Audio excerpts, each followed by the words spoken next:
Subscribe कीजिए दोस्तों हमारे चैनल को। नोटिफिकेशन पाने के लिए बेल आइकन को प्रेस कीजिए। आज देखिए बच्चों, माँ ज्ञान भारती ग्रुप ऑफ एजुकेशन अंता की तरफ से आपका बहुत बहुत स्वागत है एट क्लास सामाजिक विज्ञान में। इसमें जो है हम हमारे अतीत मतलब हमारा समय, हमारा पुराना समय जो बीत गया है, अतीत का मतलब यही है, उसका भाग फर्स्ट के बारे में नॉलेज लेंगे। इसमें चैप्टर है पहला, कैसे, कब और कहाँ। तो देखिए तारीखें कितनी महत्वपूर्ण होती है। बिना तारीख के, जैसे मान लो बच्चा अभी जन्म लेता है तो उसकी भी तारीख तय रहती है कि इतने समय, इतने बज के इतने मिनट पे ये बालक पैदा हुआ है। नहीं, कौन सी क्लास में कब पढ़ा है इसकी भी तारीख तय है। लेकिन पहले जो है, पहले ऐसी तारीख नहीं थी, तारीखों की गणना नहीं थी।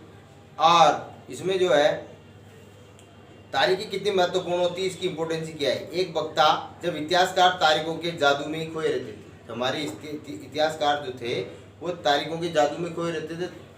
कौन से राजा ने कब चुनाव, कब जो है लड़ाई लड़ी, या कौन राजा कब पैदा हुआ, तारीखें तय नहीं थी। तो इतिहासकार उनकी उन तारीखों के लिए अपने आप में मन में खोए रहते थे। कब किस राजा की ताजपोशी हुई, मतलब राजा कब बना। ताजपोशी से तात्पर्य है कि वो राजा कब बना, कब कौन सा युद्ध हुआ, हमारे भारत के संदर्भ में कौन से राजा से कब युद्ध किया, कब वो राजा बना। इन्हीं तारीखों पर गर्मा गर्म बहसें चलती रही। मतलब एक दूसरे इतिहासकार एक दूसरे से बहस करते रहे, अलग अलग कमेंट्स रखते गए, अलग अलग मत रखते गए, अलग अलग। तो उन मतों में जो अंतर्भेद आया, क्योंकि ऑथेंटिक जो तारीखें थी वह सबके पास नहीं थी। ठीक है, आप समझ गए कि हिसाब से तारीखों का पर्याय माना जाता था। आपने भी लोगों को ये कहते सुना होगा कि इतिहास तो बहुत उबाऊ है। इतिहास की जो बुक है, सामाजिक की जो बुक है, वो क्या है, उबाऊ है, मतलब मन को उब जाने वाली किताब है। बस तारीखें रटते चले आओ। क्या इतिहास के बारे में यही धारणा सही है? तारीखें रटते चलने से ही इतिहास की सही मायने रखती है क्या? इसमें कोई शक नहीं है, इसमें कोई शक नहीं है, क्योंकि हमें तारीखें याद रखना ही पड़ेगा कि कौन सा राजा ने, कौन से राजा जो है कब पैदा हुआ, कब इसकी ताजपोशी हुई, मतलब राज्याभिषेक कब हुआ, और कब कौन सा युद्ध जो है इसने लड़ा। तो अलग अलग समय पर आने वाले बदलाव के बारे में भी होता है। इसका संबंध इस बात से है कि अतीत में चीजें किस तरह की थी, मतलब पुराने समय में, भूतकाल में, है ना, कौन सी वस्तु किस प्रकार की थी, किस वस्तु का निर्माण कब हुआ, ठीक है, वो क्या क्या, वो उस वस्तु का अनुप्रयोग कौन से समय में कब आया, तो उसकी सबकी तारीखें अनुप्रमाणित होनी चाहिए थी। लेकिन उस समय कालक्रम के हिसाब से कोई तारीखें फिक्स नहीं थी।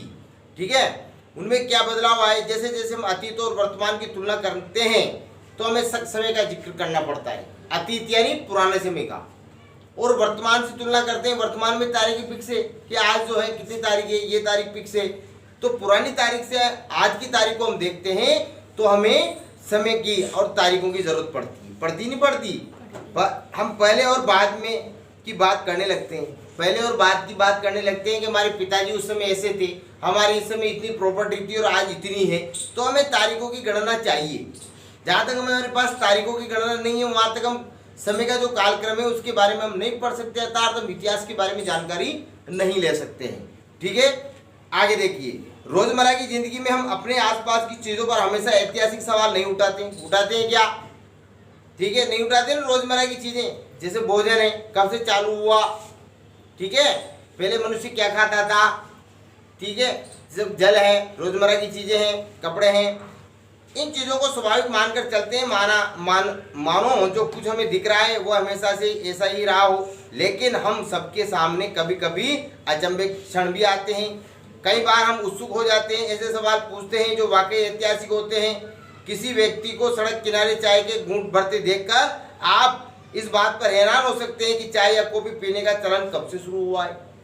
ये मन में ये भी तो विचार आ जाता है कभी कभी हमारे कि जो चाय के होटल पे ये 4 आदमी चाय पी रहे हैं, जो बच्चा सोचने समझने योग्य हो जाता है, बाल्यावस्था में आ जाता है, वो सड़क किनारे चलता जाता है और देखता है कि चाय के होटल पे 4 लोग चाय पी रहे हैं, तो उसके मन में ये भ्रांति आ जाती है, विचार आता है कि ये चाय का चलन कब से शुरू हुआ, चाय व्यक्ति कब से पीने लगे।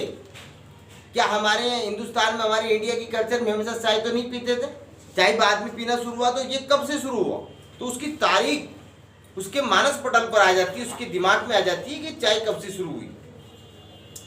इस बात पर हैरान हो सकते हैं कि चाय और कॉफी पीने का चलन कब से शुरू होगा। रेलगाड़ी की खिड़की से बाहर झांकते हुए आपके जहन में, मतलब आपके हृदय के अंदर ये सवाल उठ सकता है कि रेलवे का निर्माण कब हुआ। आप कभी अपने मम्मी पापा के साथ कभी भी ट्रेन में या रेलगाड़ी में, ठीक है, रेलगाड़ी हिंदी में क्या कहते हैं इसको, लोहपथगामिनी, क्या कहते हैं इसको, लोहपथगामिनी रेलगाड़ी को, ठीक है। जब ये अपन मम्मी पापा के साथ बैठकर हम यात्रा करते हैं कहीं भी प्रवास पर, कहीं भी जाते वक्त, तो उसकी खिड़की से हम देखते हैं तो गाड़ी चलती रहती है। तो हमारे मन में ये विचार भी आता है कि ये रेलगाड़ी कब से शुरू हुई, जिसमें अपन बैठे हैं बढ़िया ठंडी हवा ले रहे हैं खिड़की में बैठकर, ये रेलगाड़ी कब से शुरू हुई, ये भी मन में विचार आता है, आता नहीं आता। रेलगाड़ी से आने से पहले लोग दूर दूर तक यात्रा किस तरह करते थे। रेलगाड़ी जब जिसका चलन नहीं था लोगों के बीच रेलगाड़ी का, उससे पहले दूर दूर तक यात्रा कैसे करते थे। जैसे मान लो अपन अंता में बैठे हैं, भोपाल की यात्रा करनी है, मुंबई की यात्रा करनी है, तो पहले लोग हमारे पूर्वज दिल्ली की यात्रा कैसे करते थे, किस तरह जाते थे, ठीक है, आंध्र प्रदेश किस तरह जाते थे, हरिद्वार कैसे जाते थे, ये मन में विचार आते हैं। सुबह सुबह अखबार पढ़ते हुए आप ये जानने के लिए भी उत्सुक हैं नहीं है कि जिस जमाने में अखबार नहीं छपते थे उस समय लोगों के पास न्यूज कैसे पहुंचती थी, समाचार कैसे पहुंचते थे। आज हम पेपर पढ़ते हैं, हमारे दिल्ली की खबर सुबह उठते ही देख लेते हैं कि दिल्ली में क्या हलचल हो रही है, ठीक है, राजनीतिक सरगर्मियां कितनी तेज है, बारिश का पूर्वानुमान पता लग जाता है। ये सब हम न्यूज पेपर में पढ़ते हैं, तो हमारे मन में ये पर्याय आता है, ये विचार आता है कि ये जो है कब से शुरू हुआ, हमारे मनुष्य जीवन में ये सब चीजें आई कब से, ठीक है। तो देखिए आप, ये सारे ऐतिहासिक सवाल हमें समय के बारे में सोचने के लिए क्या करते हैं, प्रेरित करते हैं, मोटिवेट करते हैं। समय को हमेशा साल या महीने के पैमाने पर ही नहीं देखा जा सकता। कई बार ऐसी प्रक्रियाओं के लिए कोई तारीख तय करना वाकई गलत होता है जो एक लंबे समय तक चलती रहती है। बहुत सी मान लो किसी वस्तु का निर्माण होता है, वो लंबे समय तक होता रहता है, उसके लिए कोई तारीख फिक्स नहीं है, ठीक है। भारत में लोगों ने अचानक एक दिन सुबह सवेरे चाय पीना शुरू नहीं कर दिया था। एक दिन ही चाय पीना शुरू कर दिया था क्या, नहीं किया ना। धीरे धीरे चाय का प्रचलन हुआ, चाय का जो है उत्पादन हुआ है इंडिया के अंदर, हुआ नहीं हुआ। या जब अंग्रेज आए यहाँ तो एकदम से सारे लोग चाय पीना थोड़ी सीखे। जो उनके अधीनस्थ अधिकारी और कर्मचारी थे भारत के नागरिक, किनके पास, अंग्रेजों के पास, तो वो धीरे धीरे वो लोग सीखे। कौन, हमारे भारत के लोग जो अंग्रेजों के पास कार्य करते थे। फिर धीरे धीरे उनके परिवार वाले सीखे, परिवार वालों से उनके पड़ोसी सीखे, पड़ोसियों से फिर मिलने वाले, फिर सगे संबंधी और रिश्तेदार सीखे। तो धीरे धीरे हमारे समाज में चाय का प्रचलन शुरू हुआ। ऐसे एकदम से पूरा समाज चाय पीना तो सीखा ही नहीं सीखा ना। आगे देखो, इसका स्वाद धीरे धीरे उनकी जबान पर चढ़ा। इस तरह की प्रक्रियाओं के लिए कोई स्पष्ट तिथि नहीं हो सकती। इसी तरह हम ब्रिटिश शासन की स्थापना के लिए कोई भी एक तिथि नहीं बता सकते। ब्रिटिश शासन हमारे देश पर अंग्रेजों का अधिकार हुआ, वो एकदम से थोड़ी हुआ है कि एकदम से आ गए पूरे भारत पे साम्राज्य स्थापित कर दिया अंग्रेजों ने। पहले तो आए थे व्यापार करने, आए थे नहीं आए थे। फिर उन्होंने क्या सोचा कि भारत बहुत बड़ी चट्टान है, क्योंकि यहाँ कोई किसी चीज की कमी नहीं है। तो उन्होंने सोचा कि राजाओं के एक दूसरे से वैमनस्य पैदा करें, लड़ाई झगड़े की भावना दिखाएं इन राजाओं में, आपस में लड़ेंगे। अर्थात उनकी नीति कौन सी थी, फूट डालो और राज करो की नीति। आपस में एक दूसरे राजा लड़वाए और लड़वा कर उन्होंने क्या किया, अपने शासन को स्थापित कर दिया इंडिया में। तो एकदम से तो उन्होंने शासन स्थापित किया नहीं, धीरे धीरे मान लो किसी भी राज्य में आए, वहाँ का शासन की बागडोर अपने हाथ में ली, फिर दूसरे राज्य में गए व्यापार करने, वहाँ के शासक को कमजोर किया, निर्बल किया, है ना, आमोद प्रमोद में व्यस्त किया, लोलुपता में व्यस्त किया, आमोद प्रमोद मौज मस्ती में, खाने पीने में राजा मस्त रहते थे, ठीक है। उनको दुर्व्यसनों की सीख दी गई अंग्रेजों के द्वारा। फिर धीरे धीरे वो क्या हो गए, निर्बल और कमजोर हो गए। तो वहाँ जो है अंग्रेजों ने उस राज्य पर भी क्या कर लिया, कब्जा कर लिया। ऐसे धीरे धीरे सभी राज्यों पर कब्जा करने के बाद संपूर्ण भारत पर एक दिन उनकी शासन सत्ता जो है स्थापित हो गई। एकदम से तो नहीं हुई। राष्ट्रीय आंदोलन किस दिन शुरू हुआ था, अर्थव्यवस्था या समाज में किस दिन बदलाव आए, ये बताना भी संभव नहीं है। पहले हमारी अर्थव्यवस्था कैसी थी, बिल्कुल वो थी ना, कौन सी, कृषि प्रधान, आज मिश्रित अर्थव्यवस्था हो गई, पहले पूंजीवादी थी। तो सारी चीजें एक लंबे समय से घटित है। ऐसे में हम सिर्फ एक अवधि की बात कर सकते हैं, ये लगभग सही अवधि के बारे में बता सकते हैं जब ये खास बदलाव दिखाई देने शुरू हुए होंगे। तो फिर लोग इतिहास की तारीखों को जोड़कर क्यों देखते हैं, इसके पीछे क्या कारण, इतिहास की तारीखों को क्यों जोड़कर देखते हैं? ठीक है, इस जुड़ाव की एक वजह है, एक समय था जब युद्ध और बड़ी बड़ी घटनाओं के ब्यौरों को भी इतिहास माना जाता था। बड़ी बड़ी घटनाएं घटित होती थी, बड़े बड़े युद्ध होते थे, तो युद्धों की तारीखों को समयबद्ध तरीके से जिस विषय में लिखा जाता था उसको इतिहास माना गया। माना गया नहीं माना गया? इतिहास किसको माना गया? उन तारीखों को, जिन तारीखों पर कोई भी घटनाएं घटित हुई। ठीक है, बात समझ में आई मेरी? जिन तारीखों पर कोई भी घटनाएं घटित हुई मानव समाज के अंदर, उनको क्रमबद्ध रूप से जिनमें लिखा गया, नियम के विरुद्ध नहीं लिखा गया, मतलब क्रमबद्ध लिखा गया, उनको इतिहास की श्रेणी में दिखाया गया। ये इतिहास राजा महाराजा और उनकी नीतियों के बारे में होता था। किनके बारे में होता था बेटा? इतिहास किनके बारे में होता था? राजा महाराजाओं के बारे में और उनके कार्यों के बारे में, कि कौन से राजा ने कौन सा कार्य किया, कौन सा युद्ध किया। इतिहास में तारीखबद्ध करेंगे तभी तो पता चलेगा कि कौन से राजा ने कौन सा युद्ध कब किया। अंतिम युद्ध को हम पहला युद्ध थोड़ी बता सकते हैं, पहला युद्ध कब किया, कौन से राजा पर आक्रमण किया और अंतिम में कौन से राजा पर आक्रमण किया। तो ये तिथि के आधार पर निर्धारित होता है नहीं होता? किस साल उसका विवाह हुआ, मतलब पहले तो ये देखो आपको राजा पैदा कब हुआ, पैदा होने के बाद उसका राज्याभिषेक कब हुआ, कौन सी तारीख को हुआ, फिर उसकी शादी कब हुई।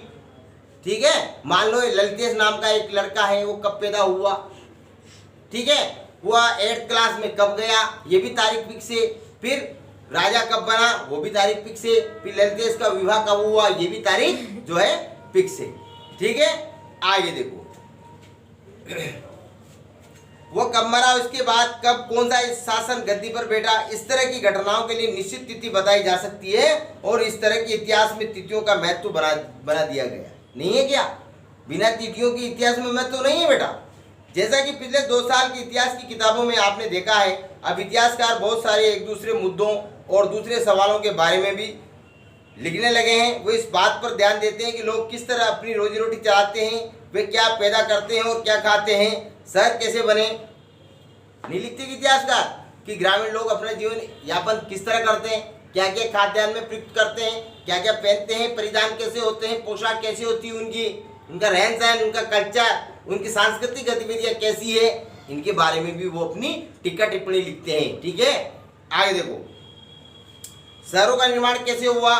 देखो शहर कैसे बने, गाँवों से लोग अपने मूल कर्तव्यों को, मतलब मूल कार्यों को छोड़कर जब पलायन करते हैं शहर की ओर, तो शहरीकरण को बढ़ावा मिला।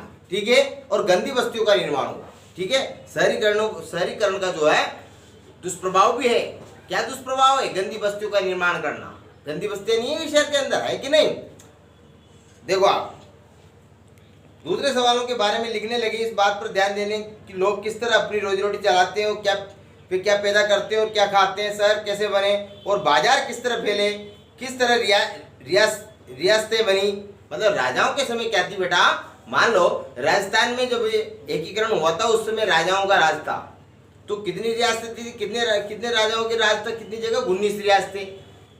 ठीक है, 3 ठिकाने और एक केंद्र शासित प्रदेश था राजस्थान के अंदर। तो रियासतें बनी, नए विचार पनपे और संस्कृति और समाज किस तरह बदले। देखो आज पहले आपने नहीं देखा होगा, हमने देखा है, पहले हम जो है सूचना प्रेषित करते थे तो पोस्टमैन से लिफाफा या अंतर्देशीय पत्र लाते उस पर अपना पूरा मैसेज लिखते थे जिस रिश्तेदार को हमें सूचना भेजनी है। और आजकल भेजते हैं कि आजकल सोशल मीडिया चल गया, मोबाइल निकाला, एंड्रॉयड फ़ोन, मैसेज किया, मामा जी को मैसेज पहुंच गया, क्या आपको कल आना है। ऐसे पता पहले नहीं चलता था ना। तो ये प्रादुर्भाव हुआ, हमारी संस्कृति में बदलाव हुआ है।